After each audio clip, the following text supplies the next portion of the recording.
studio now, and obviously with the, Pro Tools and everything like that, you can make a great freaking record. Yeah, you don't have to have guys in the same room even anymore, Kristy, like probably what had to happen when you were coming up. Exactly. And you know what? I can make a great record. We can all make a great record without, compromising with any of the producers, and we can spend as much time as we want. We're not on the clock. We're not on a budget. We're not on anything, And we can make a great record in the way we want to make it, the way we want it to sound. We can put it out the way we want to do it.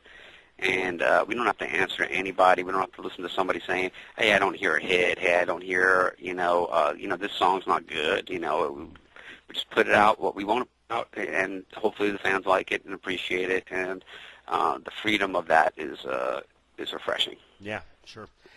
And staying on with the new material, I know you have a tour and everything else. You're probably like, "Fuck, man, why don't you give me a break? I got a tour. I'm, writing a Pretty Boy Floyd record." But the Sex, Drugs, and Rock and Roll, which came out a few years ago, was really well regarded.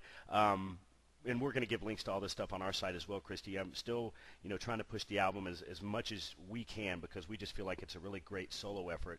With everything that's going on with Pretty Boy Floyd, and of course the tour, is that gone away completely, or has that just been put on hiatus, Kristy?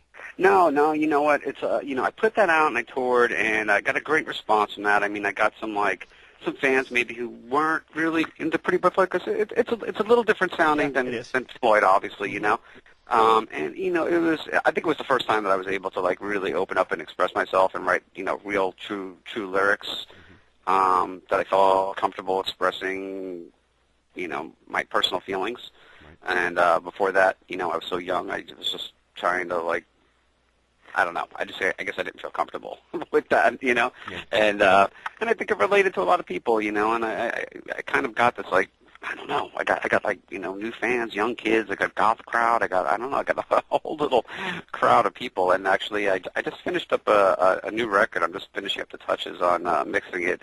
So I put that out too as well. So it's just another outlet for me to express myself outside of Pretty Boy Floyd. Right. I noticed that, too, when I was doing the research and talking to you today. Kristy, I looked at some of the solo stuff and the way the band looks. It is kind of more goth than, the glam that we're used to. But I'm always surprised when I think about bands that are trying to not reinvent themselves in that vein because, like you said earlier, Pretty Boy Floyd's never tried to run from who they were, and Kristy Majors never has either. But it's funny how that seamless transition, that glam is finding a real home with the goth guys, and I think that they try to, what's the word I'm looking for? They just communicate well with that message that the glam was trying to send, and it just translates well into goth. Yeah, it's like, when we were doing the Pretty Boy Floyd stuff, it's like, okay, our music was kind of poppy and maybe a little bit more on, it had a glam edge to it, but it also had a real rawness to it, Sure. And it was energetic, but our look was always pretty dark, I mean, we always wore black, we had black hair, and it just was so we always kind of, parlayed into the goth scene with our look too, so and obviously, 20 years later, it's like I can't wear the same clothes. I can't even fit into my same clothes that I used to wear back then, Yeah, it's like, hey man, this isn't gonna work. The leather's a little bit more tight than it used to. The tight leather is a little bit tighter than it used to be. That's exactly right. Yeah. Hey, Kristy, I want to thank you for sitting down with us. Like I said, I didn't want to take up much of your time. I just really wanted to get in touch with you and try to give our members a feel for what was going on as far as the tour that you're doing for the 20th anniversary, and of course hit on any new material that Pretty Boy Floyd might have coming out, and we certainly did that, and we thank you for that, and also any new material that Kristy Majors might be doing solo, and we thank you for that. Awesome, thanks. Want to tell our members while we've got you with us, Kristy, the tour, the dates that I can see here now that I'm looking at, Kristy, there's one in California on November 7th. That's with Great White Warrant, and that's going to be kind of like a Rockfest '09. That's going to be kind of like a stadium deal. Yeah.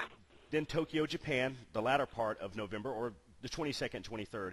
And then all of our members, which we have a lot in Australia and England, I'm speaking directly to you on this, and certainly we have members and readers and listeners here in the States and in Japan as well. But you folks that I know are so thick in England and Australia, when Pretty Boy Floyd comes to your town, please go out and see them because they remember what it's like to put a rock and roll show on, unlike some of these bands that are out there now. And I'm sure Kristy would agree with me that when you go out and see them, you're really supporting them. You're supporting new material that's going to come from them. You're supporting the vibe that they get from the rock and roll crowd. All that stuff plays into you guys making music and keeping our scene alive. Would you agree with that, Kristy? Oh, you know what? I mean, definitely. You know, I mean, without the fans, obviously, and I think a lot of people forget this, and a lot of bands forget this. You know, I mean, obviously, without the fans, you know, the bands would be shit. You know, right. So, you know, we love any fans, and actually, you know, we kind of treat them like friends. After we get done playing our show, we go around to the audience. And we chat with them, we have drinks with them, and we hang out, you know. Yeah, and the guys that I've talked to, like I said, your peers, Kristy, it's, you know, you remember what it's like to be working musicians, and now that everybody's kind of back on that front, you know, no one's selling 50 million albums anymore, and by no one I mean no one. You know, so no. you got to really be into the scene. You got to be a working musician and get it done, and you guys certainly have always done that.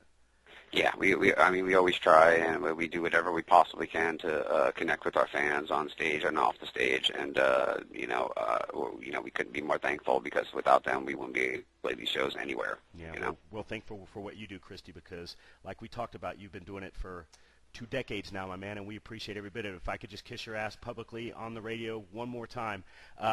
In setting up a lot of these interviews for you guys, I talked to a lot of publicists, I talked to a lot of PR people, I talked to a lot of industry people, and Kristy has got those people just like anybody else. But when I emailed Kristy and we set this thing up, I was talking directly to Kristy Majors. I just want to tell you, Kristy, how much I appreciate that. You're fucking old school, man. I appreciate it. You know what? I mean, I answer all my fucking email on MySpace and Facebook, and anybody who sends me an email, I don't have people doing it for me. I do it all myself, and you know, like I said, I really like to connect with everybody and deal with everybody directly. I think it's the best way to do it nowadays. You know, be in control of your own destiny, handle your own business. This way you don't have to deal with no bullshit. There you go. There you go. Hey, Kristy, we appreciate it. Mama's Fallen Angels, Kristy Majors out on tour very soon. If you are in the UK, Australia, and if certainly in Tokyo, he will be very, very near you, so be sure to check him out. Kristy, if I could get you for just 1 second after we go off the air here, I just want to tell you publicly and personally for me, man, this has been a real great honor. I've been a fan for a long time, and we really do appreciate you stopping by.